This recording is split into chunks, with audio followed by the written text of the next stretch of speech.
네, 2000년 전에 하나님의 아들이신 예수님께서 죄인된 우리를 구원하시려고 이 땅에 육신을 입고 성령으로 잉태되어서 오셨습니다.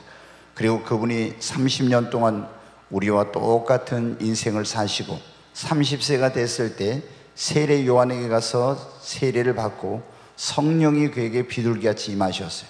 그래서 3년 반 동안 성령님의 능력으로 기사와 표적을 행하면서 예수님만이 인류의 유일한 구원자이시라는 것을 증명해 주셨습니다.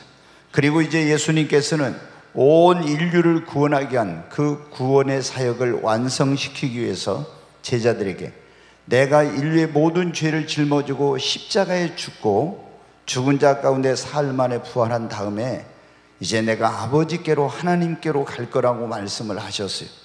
그때 제자들은 깜짝 놀랐습니다. 예수님을 따르기 위해서 자신들의 베드로 같은 거는 배와 그물, 한마디로 사업을 다 때려치우고 세리, 마태 같은 경우는 세무서라는 좋은 직장을 버리고 이렇게 하면서 예수님을 따라왔는데 예수님께서 갑자기 내가 십자가에 못 박혀 죽고 그리고 하늘로 승천해 간다고 하니 이 제자들로서는 청천벽력 같은 소리였습니다. 자신들의 미래는 어떻게 되는 것이며 앞날이 이제 정말 너무나 불확실하게 된 그런 상황에 처하게 된 거예요. 그래서 예수님의 그 말씀을 듣고 제자들은 마음의 근심이 가득했습니다. 그때 예수님께서 그 모습을 보시고 너희는 마음에 근심하지 말라, 하나님을 믿으니 또 나를 믿으라. 그리고 내 아버지 집에는 거할 곳이 많도다. 그렇지 않으면 내가 너희에게 일렀으리라. 내가 너희를 위하여 거처를 예비하러 가노니 가서 너희를 위하여 거처를 예비하면 내가 다시 와서 너희를 내게로 영접하여 너희도 나 있는 곳에 있게 하리라. 그러면서 예수님 말씀하십니다. 내가 떠나간다고 너희 염려하지 마라. 너희가 내 이름으로 무엇을 내게 구하든지 내가 너희의 기도를 들어줄 것이며 너희의 삶의 문제를 해결해 줄 것이다. 그리고 내가 너희를 고와 같이 버려두지 않고 내가 가면 또 다른 보혜사, 다시 말해서 너희 곁에서 너희를 돕는 보혜사 성령을 보내시리니 성령이 와서 너희와 영원토록 함께하게 될 것이라고. 사랑하는 여러분, 오늘날도 예수님의 제자들처럼 마음에 근심이 가득한 사람들이 많이 있습니다. 우리가 TV를 켜면은요, 좋은 소식보다는 안 좋은 뉴스들이 많습니다. 그렇죠. 어디서 전쟁의 소리, 지진, 화산 폭발, 정치적인 혼돈, 경제적인 어떤 그런 불안과 또 안 좋은 전망, 그리고 기상이변과 이상기온으로 인한 홍수나 가뭄이나 태풍 등 천재지변 등 이런 여러 가지 대부분이 보면 좋은 소식보다는 안 좋은 그런 소식들을 많이 듣게 됩니다. 그래서 그것을 보고 있노라면 우리 마음에 염려와 걱정과 근심이 생기는 것입니다. 사랑하는 여러분, 오늘날 사람들은 대부분 무엇 때문에 걱정하고 있습니까? 옛날에는 먹고 사는 문제, 의식주 때문에 많이 걱정을 했어요. 그런데 지금은 여러분 어떻게, 우리나라가 이제 경제적으로 발전하고 성장하면서 먹고 사는 문제는 거의가 해결되었습니다. 그러나 그렇다고 해서 여러분 염려와 걱정과 근심이 없습니까? 얼마나 이 시대가 불확실하기 때문에 미래에 대해서 많은 사람들이 걱정하고 염려하고 있습니다. 또 어떤 사람들은 하도 사고가 많이 나니까 혹시 나도 이런 사고를 당하지는 않을까. 또 여러분 암이라 치매라든가 파킨슨 병이라든가 이런 현대의학으로도 고칠 수 없는 무서운 그런 질병들이 많이 이렇게 있기 때문에 나도 이런 큰 병에 걸려서 어떤 생명의 위협, 어려움을 당하지는 않을까. 그리고 경기가 안 좋다고 하니까 사업이 잘 안 되면 어쩌지, 불황 때문에 직장에서 해고나 실직을 당하면, 또 세상이 너무나 악해서 어린 자녀들을 둔 부모님들은 아이들을 밖으로 내보낼 때 많이 염려합니다. 또 대학을 졸업한 그런 자녀를 둔 부모님들은 취업 걱정, 또 결혼 걱정, 이런 걱정을 하지요. 그리고 또 노후의 준비가 안 된 그런 사람들은 노후에 대한 걱정, 그리고 죽음 이후 사후의 세계에 대한 이런 걱정 등 많은 걱정을 하고 있습니다. 그 밖에도 어떤 일이 나의 기대대로 안 돼서 또 예기치 못한 어려운 문제를 만나서 마음에 근심이 가득한 그런 사람들이 많이 있습니다. 오늘 이 자리에 오신 여러분 가운데도 지금 이런 이유들로 마음에 근심이 가득한 분들이 있을 것입니다. 그런데 예수님께서는 우리에게 뭐라고 말씀하셨습니까? 너희는 마음에 뭐하지 말라? 다시 한번, 너희는 마음에? 네, 그러면 어떤 분들은 이렇게 말해요. 목사님, 누구는 근심하고 싶어서 근심하나요? 그렇잖아요. 안 하려고 하는데 하게 되는 걸 어떻게 합니까? 여러분, 우리는 왜 근심하면 안 됩니까? 근심한다고 문제가 해결됩니까? 안 되죠. 여러분, 근심하면 사고가 안 납니까? 질병에 여러분 안 걸립니까? 근심하는 사람은 질병에 더 걸립니다. 그렇잖아요. 여러분, 우리가 근심해봤자 아무 소용이 없고 유익이 없는 거예요. 그러니까 예수님께서 너희는 마음에 근심하지 말라. 그리고 우리가 근심하면 우리 마음속에 있던 마음의 평안과 기쁨을 여러분 잃어버리게 되죠. 뿐만 아니라 이 근심은 우리의 마음을 번뇌케, 우리의 머리를 번뇌케 만들어요. 그래서 잠언 12장 25절 말씀에 보면 이런 말씀이 있습니다. 같이 한번 읽겠습니다. 근심이 사람의 마음에 있으면 그것으로 번뇌하게 되나 선한 말은 그것을 즐겁게 하느니라. 이번 근심이 사람의 마음에 있으면 그것이 우리를 번뇌케 한대요.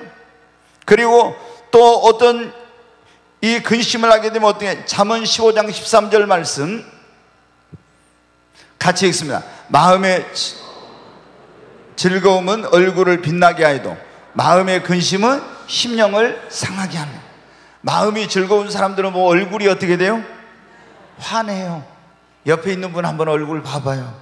환한지 어떻습니까? 환해요? 네, 제가 많이 듣습니다. 근데 제가 여기 우리 꿈의 교회 오신 분들 있잖아요. 처음에 보면은 진짜 얼굴이 어두운 분들이 많아요. 그런데 6개월만 지나면 쨍하고 해뜰 날 다 얼굴이 환해져요. 아멘.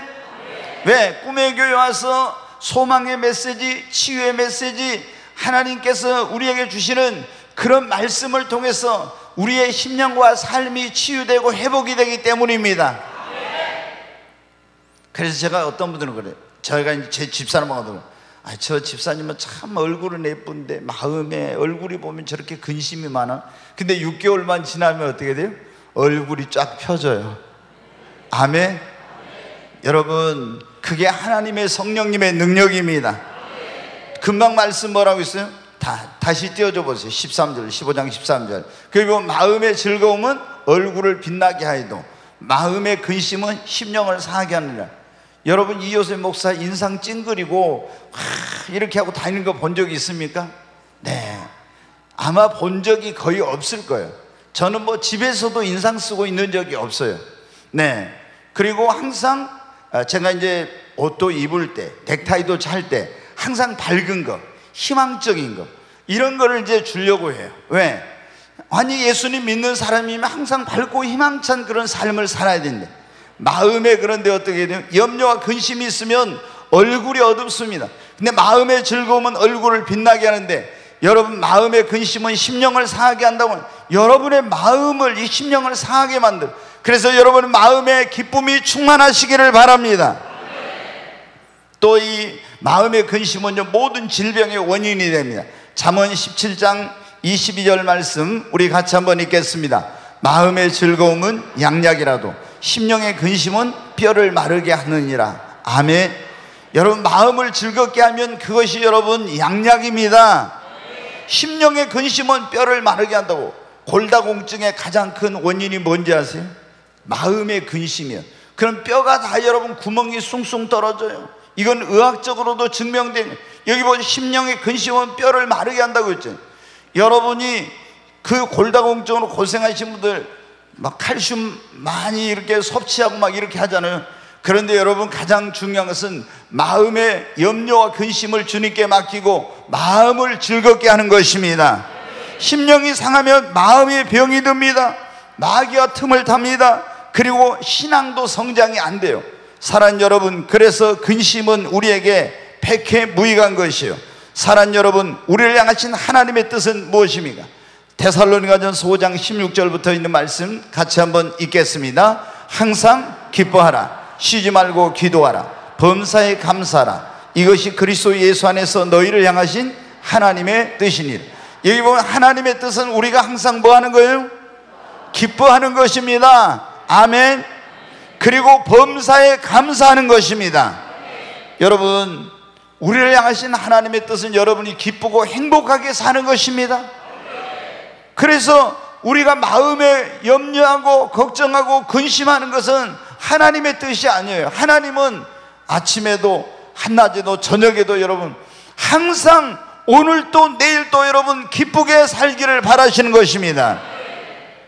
요한복음 14장 27절 말씀 한번 보겠습니다. 같이 읽습니다. 평안을 너희에게 끼치노니 곧 나의 평안을 너희에게 주노라. 내가 너희에게 주는 것은 세상이 주는 것과 같지 아니하니라. 너희는 마음에 근심하지도 말고 두려워하지도 말라.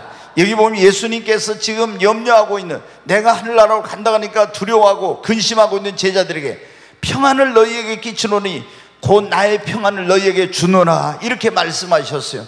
그러면서 내가 주는 것은 세상이 주는 것 같지 않니 너희는 마음에 근심하지도 말고 두려워하지도 말라. 여러분, 우리 주님이 원하는 것은 우리 모두의 마음에 평강이 넘치기를 원하시는 것입니다. 평강의 주님께서 여러분에게 평강을 주시겠다고 약속하셨습니다.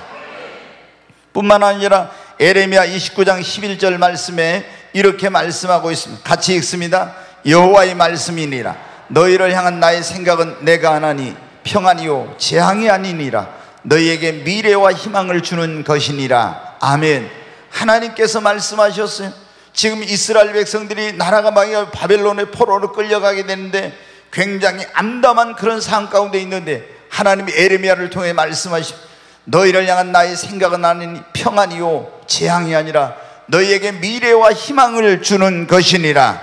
하나님은 우리에게 평안을 주시고 우리의 미래와 희망을 주는 것이 하나님의 여러분 뜻인 것입니다. 하나님의 본심이 뭔지에 대해서도 말씀해 주셨는데 에레미야가 3장 33절을 한번 같이 읽겠습니다. 주께서 인생으로 고생하게 하시며 근심하게 하심은 본심이 아니시로다. 아멘. 하나님은 우리가 고생하며 근심하며 사는 것이 그게 하나님이 원하는 게 아니라 하나님은 우리 모두가 행복하고 기쁘게 살기를 여러분 원하십니다.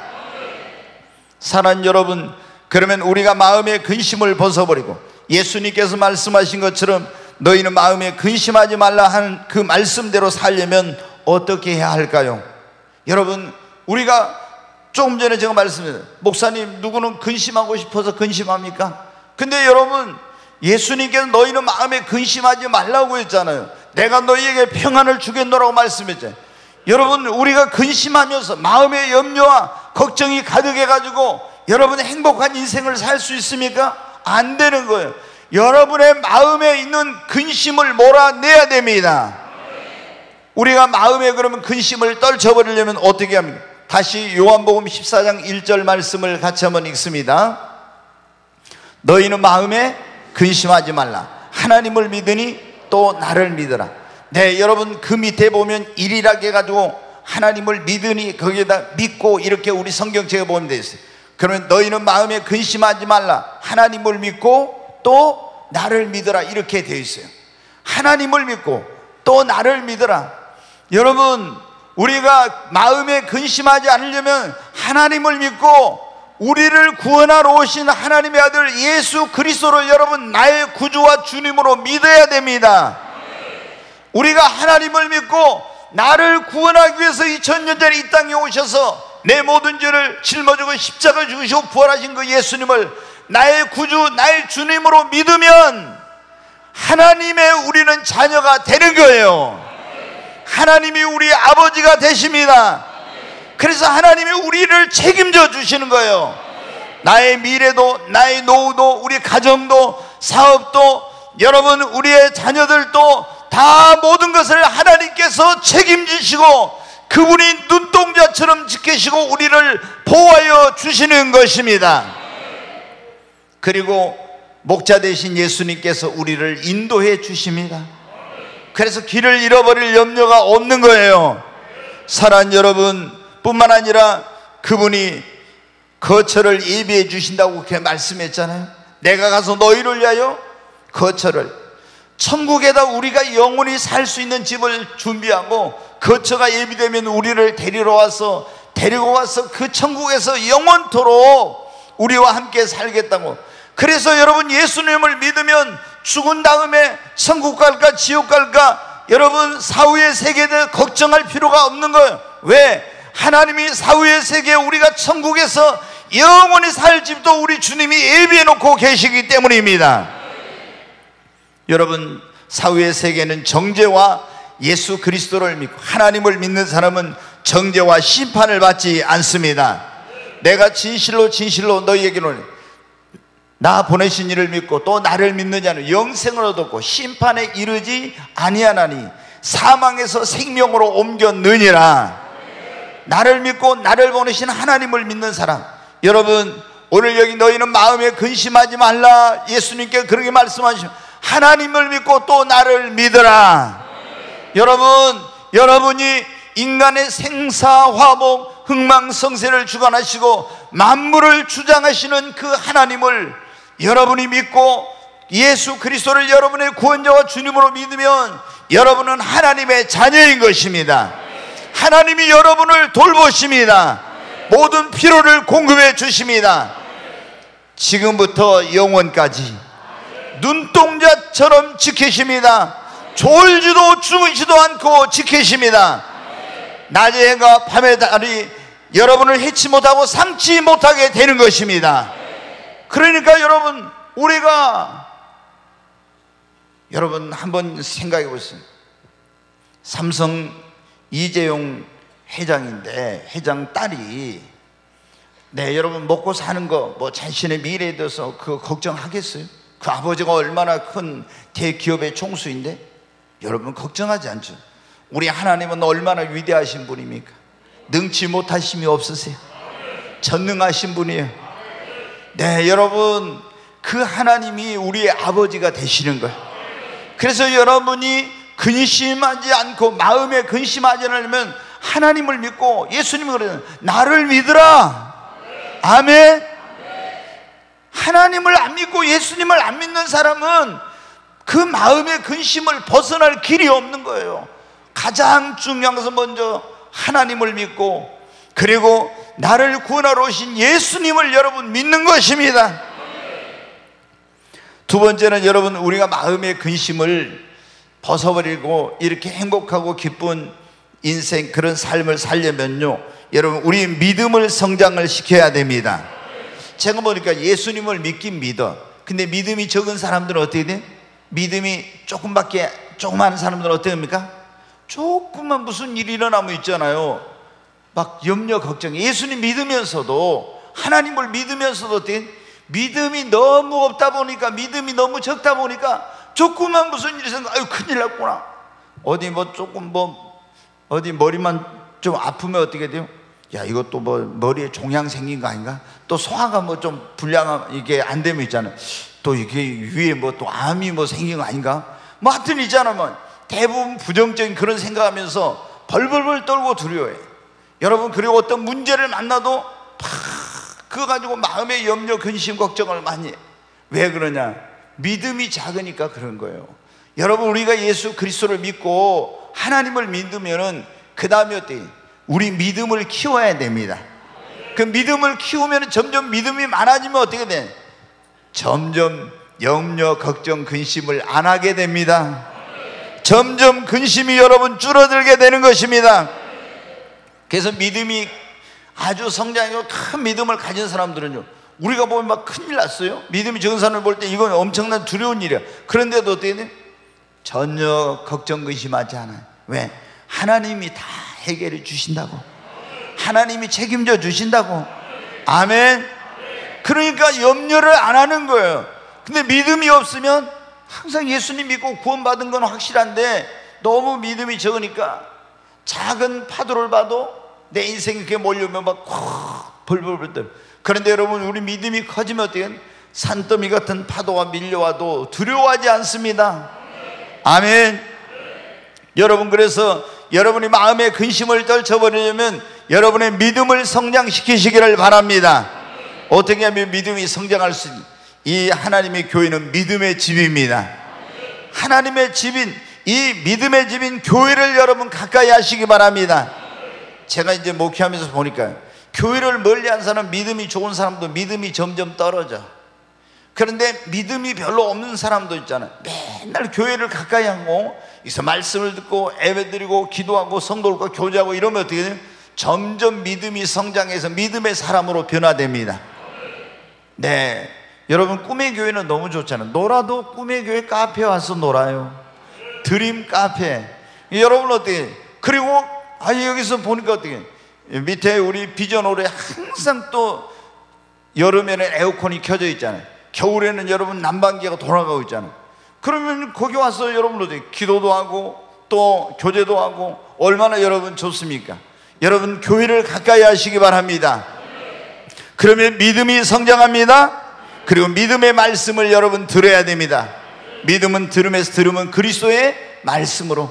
믿음의 말씀을 들어야 돼. 자꾸 믿음이 없는 부정적인 그런 말, 불신앙적인 말이 있죠. 이런 말을 들으면요, 있는 믿음도 까먹어. 그러니까 여러분이 사람을 만나서 교제할 때도 자꾸 이런 불신앙적인 사람들을 만나서 교제하면요, 여러분 믿음이 흔들려. 그래서 제가 이렇게 딱 보면 이제 그런 목회를 하면서 우리 이제 초신자들이 어떤 성도를 가까이 하는가 이렇게 제가 봐요. 그래가지고 좀 교회 중심적인 신앙생활 안 하고 믿음이 별로인 그런 사람을 초신자들이 가까이 하면 목회자의 마음에 막 이제 안타까운 마음이 드는 거예요. 왜? 이제 그런 사람을 가까이 자꾸 하다 보면 부정적인 말 듣고 불신앙적인 말 자꾸 세속적으로 교회 밖으로 이렇게 도니까 어떻게 돼? 믿음이 성장이 안 돼.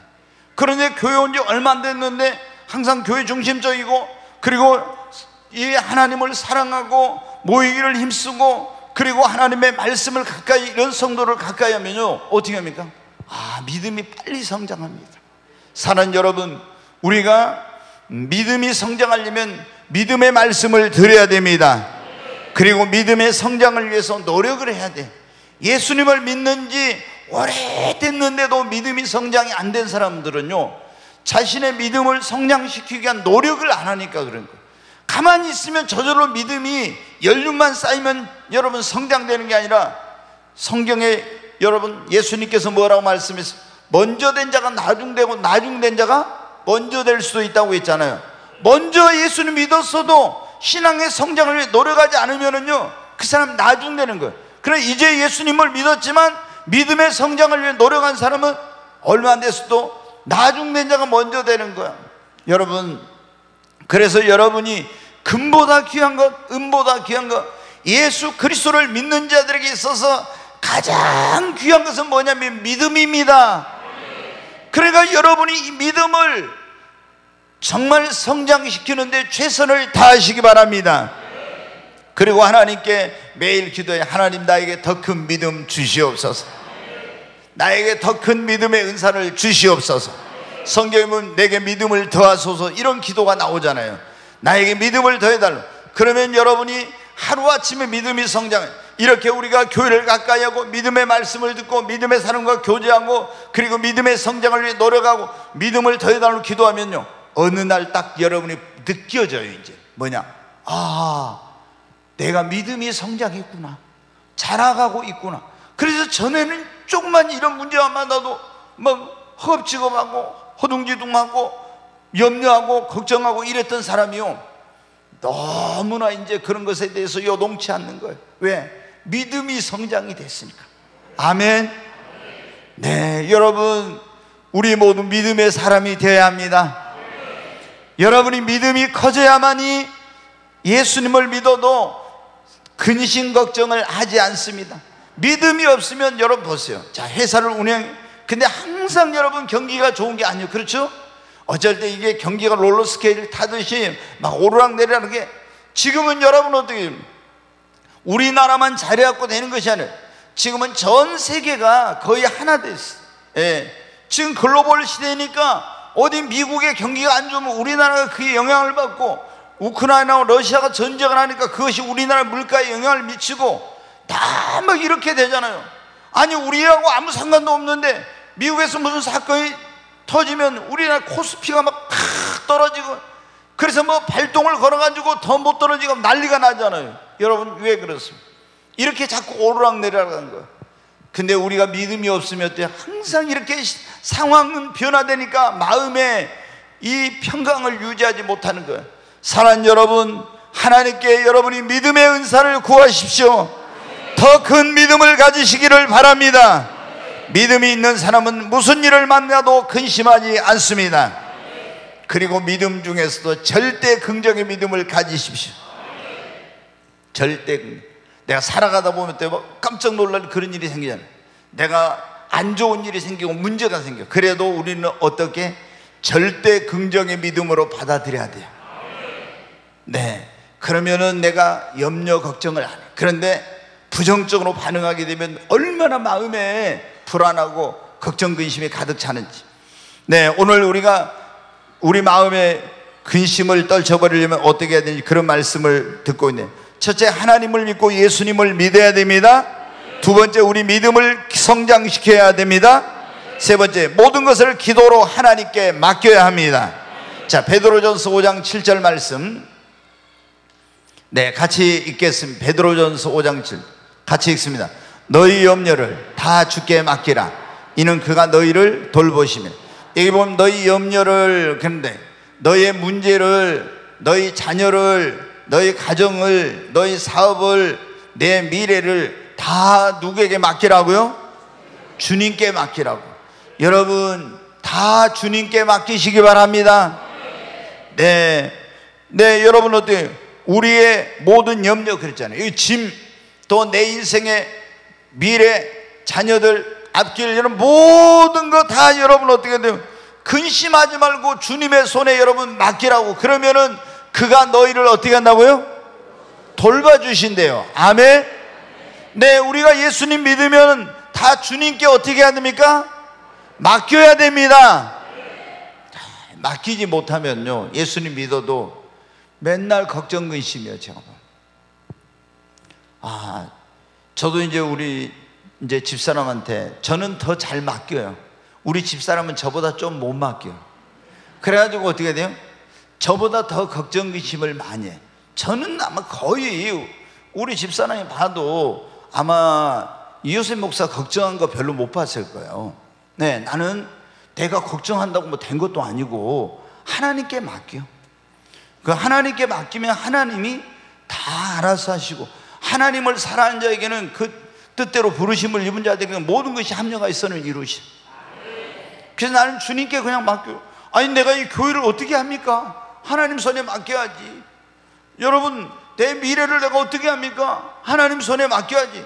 자식도 어떻게 돼요? 내가 내 몸에서 낳지만 내 마음대로 못하니 주님의 손에 맡겨. 그리고 어떻게 돼? 기도해요. 맡겨놓고 아무것도 안 하면 안 되고, 맡겨놓고 여러분 기도해야 돼. 그러면 하나님이 책임져 주시고, 하나님이 돌봐주시고, 하나님이 역사하십니다. 여러분의 문제, 여러분의 힘으로 능력으로 해결할 수 없는 문제 누구에게 맡겨야 돼요? 하나님께 맡겨, 주님께 맡기고, 그리고 뭐 해야 돼요? 기도해야 됩니다. 염려한다고 해결되지 않습니다. 근심한다고 해결되지 않아. 근심하고 염려할 시간 있으면 주님께 맡겨놓고 뭐 하라고요? 알기는 진짜 잘 알아요. 근데 알기는 아는데 뭘 안 해요? 기도를 안 해. 그게 문제야. 이제 우리 알기만 알고 기도 안 하지만 우리 기도 좀 합시다. 한번 해요. 아니, 저 보지 말고 옆에 있는 분에게 한번 해요.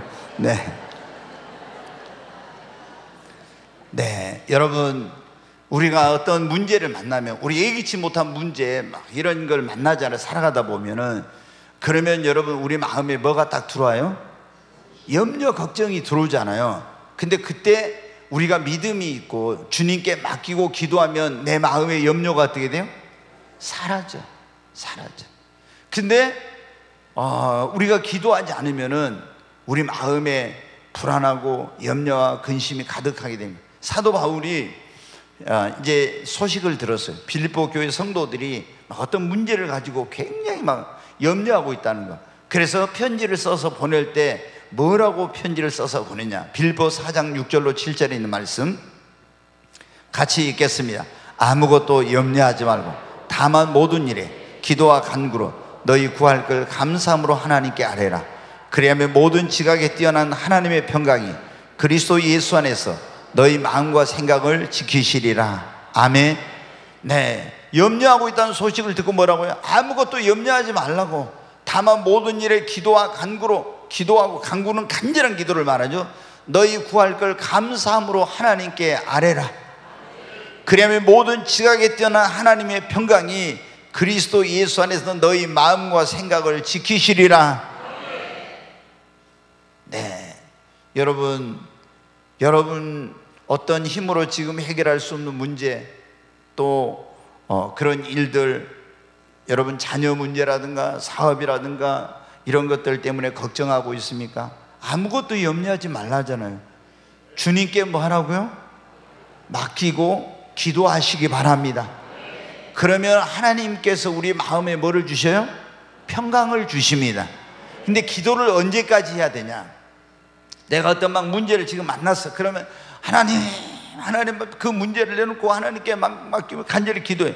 그러면요, 하나님이 응답이 딱 오면 내 마음에 뭐가 밀려와요? 평강이 강물처럼 밀려옵니다. 그때까지 기도해야 돼. 다 그때까지. 뭐 상황이나 보면은 환경은요 아무것도 변한 게 없고 너무 어떤 때는 더 나빠지는 데도 있어요. 그런데도 내가 하나님 앞에 막 간절히 기도하면요 내 마음에 평안이 밀려오고 하나님 앞에 찬송이 나오고 감사가 나와. 그러면 하나님께서 내 기도를 뭐 했다? 응답하셨다는 겁니다. 아멘. 여러분, 기도는 언제까지 하라고요? 응답이 올 때까지 해야 됩니다. 여러분이 걱정하고 근심하고 염려한다고 해서 절대 문제가 해결되지 않고 그 근심이 사라지지 않습니다. 주님 앞에 여러분이 나와서 그걸 맡기고 기도하면, 여기도 그렇게잖아요. 아무것도 염려하지 말고 오직 모든 일에 기도와 간구로 너희 구할 걸 감사함으로 하나님께 아뢰라. 감사함으로 하나님께 아뢰라고. 감사하면서 여러분 하나님께 기도하시기 바랍니다. 하나님이 내 기도 들어주실 걸 감사합니다. 응답해 주시니 감사합니다. 내 문제를 해결해 주시니 감사합니다. 이렇게 감사하면서 기도하라고. 그러면 모든 지각에 뛰어난 하나님의 평강이 여러분의 마음과 생각을 지켜주십니다. 예수님이 하늘로 이제 십자가에 죽으시고 성천에 가신다고 하니까 제자들이 어떻게 했어요? 마음에 근심이 가득 찼다겠죠. 그때 예수님께서 하신 말씀, 너희가 마음에 근심하지 말라. 하나님을 믿고 또 나를 믿으라. 그리고 내가 가서 너희를 위해 거처를 예비해 놓고 너희를 데리러 올 거야. 그러면서 너희들 문제가 있으면 뭐 하라겠어요? 예, 요한복음 14장에 보면 계속 이어지는데 그 내용이 기도하라는 거예요. 자, 요한복음 14장 13절로 14절에 있는 말씀 같이 읽습니다. 너희가 내 이름으로 무엇을 구하든지 내가 행하리니 이는 아버지로 하여금 아들로 말미암아 영광을 받으시게 하려 함이라. 내 이름으로 무엇이든지 내게 구하면 내가 행하리라. 이제 예수님 떠나가면 예수님 곁에서 문제가 있으면 예수님이 도와주고 해결해 주시고 다 그랬잖아요. 먹을 것이 없으면 보리떡 5개 물고기 2마리 가지고 기적을 베풀고, 또 문제가 있으면 바람과 파도를 만나면 잠잠케 하고 다 이런 게 해주었다. 그런데 예수님 가버리면 어떻게 하나 하는데 예수님 뭐라고요? 이제 큰일 났구나. 우리 문제 생기면 어떻게 해? 너희가 내 이름으로 무엇은 내게 구하면 내가 어떻게 해? 행하겠다. 14절은 내 이름으로 무엇인 내게 구하면 내가 행할 거야. 내가 하늘에 있어도 너희들이 기도만 하면은 내가 너희들의 문제를 해결해 주고 너희를 도와주고 너희의 모든 것들을 책임져 줄 거야. 그러니까 절대 너희들 마음에 근심하지 말아라. 아멘. 사랑하는 여러분, 오늘 여기 지금 어떤 문제 때문에 마음에 근심이 가득한 분들이 있습니까? 예수님 뭐라고 했습니까? 너희가 내 이름으로 내게 무엇을 구하지 내가 행하리라고 여러분에게 약속해 주신 것입니다. 기도하면 응답해 주시겠다고 약속하신 것입니다.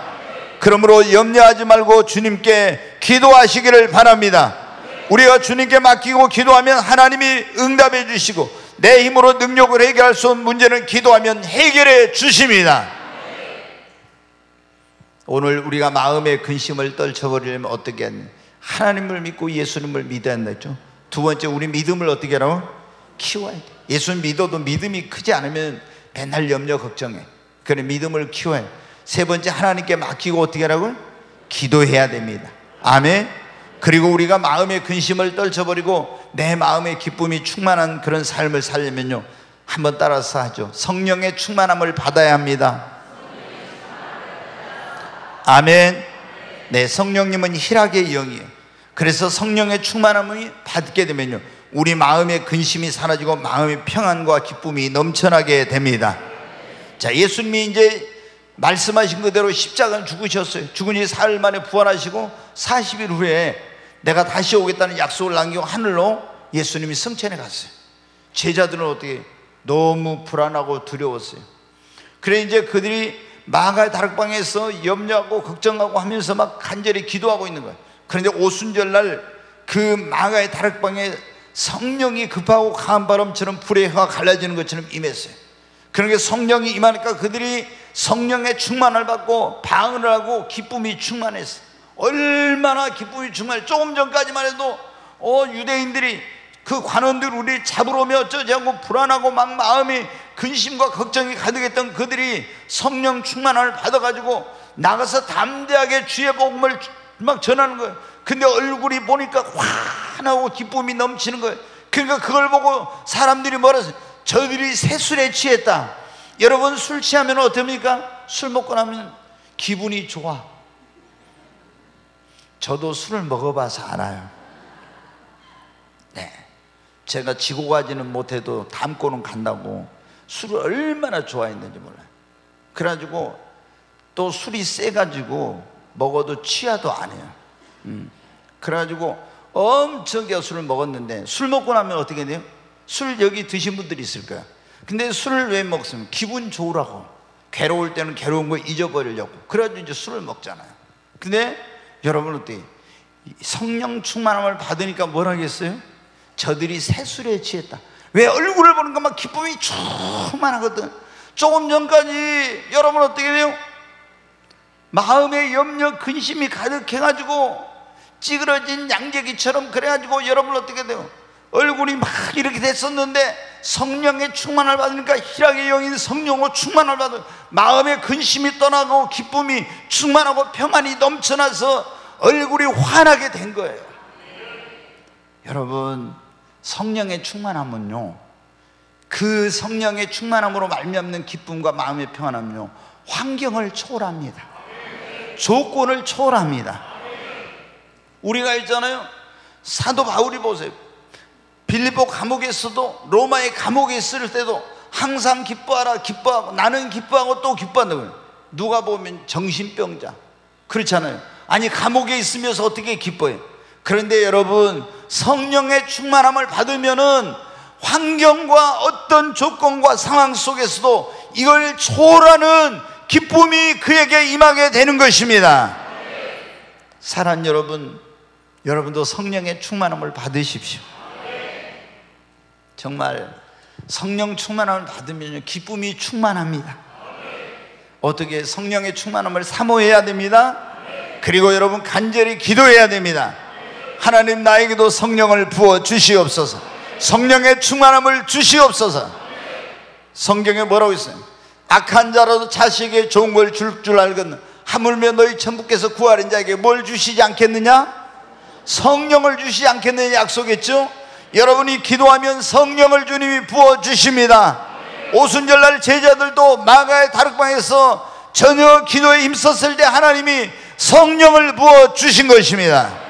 오늘 이 자리에 오신 여러분, 우리 꿈의 교회는 성령 충만한 교회인데 여러분이 이 교회 와서 기도하면 하나님의 성령이 여러분에게 임하게 될 것입니다.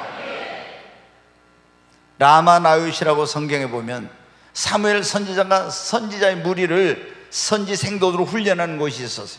근데 거기에 사울왕이 다윗이 거기 있단 말을 듣고 다윗을 잡으러 구인들을 보내요.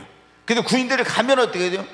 거기 선지 학교에 있는 사무엘과 선지 생도들이 다 성령 충만하니까 군인들이 그 다윗을 잡으려고 거기 가까이 가기만 하면 하나님의 성령이 임해 다. 그래갖고 애원을 냈거든. 또 보내면 또 성령이 맺어. 여러분, 우리가 어디에 있느냐가 중요한데 꿈의 교회는 성령이 역사하는 교회입니다. 다 여러분 이곳이 라마나윗인데 성령의 충만을 받으시기를 주의 이름으로 축원합니다. 정말 성령의 충만함으로 말미암는 그거는요, 세상의 어떤 것과도 비교할 수 없어요. 제가 98년 7월 24일 하늘이 열리고 주님을 만나서 성령의 충만함을 그때 받았을 때 제 입에서 이런 고백이 나왔어요. 주님, 이제 나는 이전으로는 절대 돌아갈 수 없어요. 내게서 만약에 성령님이 떠나간다면 나는 차라리 죽는 게 좋습니다. 이럴 만큼 성령의 충만함이 얼마나 중요한지, 여러분 오늘 이 자리에 오신 모두 다 하나님의 성령을 사모하고 기도하시기 바랍니다. 하나님이 여러분에게 성령을 부어주실 것입니다. 이제 한 가지만 간단히 말씀드리고 마치겠습니다. 우리가 마음의 근심을 떨쳐버리려면요, 주님과 동행하는 삶을 살아야 합니다. 주님과 함께하면 어디 있든지 무슨 일을 만나든지 염려, 걱정, 근심하지 않습니다. 요셉이 노예로 애굽에 팔려가도 감옥에 갔어도 하나님이 함께 하시니 그는 염려, 걱정하지 않았어요. 다윗이 사망의 음침한 골짜기를 다닐지라도 해를 두려워하지 않고 근심하지 않는 것은 주께서 나와 함께 하심이라. 여러분, 염려 근심하는 제자들에게 주님은 놀라운 약속을 주셨어요. 요한복음 14장 16절로 18절의 말씀 보겠습니다. 같이 읽습니다. 내가 아버지께 구하겠으니 그가 또 다른 보혜사를 너희에게 주사 영원토록 너희와 함께 있게 하리니 그는 진리의 영이라 세상은 능히 그를 받지 못하나니 이는 그를 보지도 못하고 알지도 못함이라. 그러나 너희는 그를 아나니 그는 너희와 함께 거하시며 또 너희 속에 계시겠음이라. 내가 너희를 고아같이 버려두지 아니하고 너희에게로 오리라. 아멘. 16절 말씀을 다시 한번 보여주세요. 내가 아버지께 구하겠으니 가서 내가 또 다른 보혜사를 너희에게 주사 영원토록 너희와 함께 있게 하리니. 여러분, 예수님께서 가시면서 근심하고 있는 제자들에게 우리 떠나가면 누가 우리를 도와줘? 보혜사는 곁에서 돕는 자라는 그런 말이에요. 그건 내가 또 다른, 예수님이 돕는 자인데 내가 가면 너희를 도울 보혜사를 보내줄 것인데 그 보혜사가 누굽니까? 성령님이십니다. 성령이 너희들 곁에 도와줄 거예요. 여러분, 주님은 성령으로 우리와 함께하고 계시는 것입니다. 사랑하는 여러분, 성령을 받고 주님과 성령으로 동행하게 되면 여러분은 어디를 갔는지 두려워하지 않습니다. 그분은 우리를 고아같이 버려두지 않고 떠나지 않으시고 세상 끝날까지 우리와 함께 하시기 때문입니다. 사랑하는 여러분, 오늘 우리가 마음에 근심하지 말라, 너희는 마음에 근심하지 말라, 그런 말씀을 들었어요. 여러분, 혹시 여러분 가운데 미래 때문에, 사업이나 자녀나 건강이나 노후 때문에 근심하고 있는 분이 있습니까? 주님은 마음에 근심하지 말라. 아멘. 하나님을 믿고 여러분 예수님을 믿으십시오.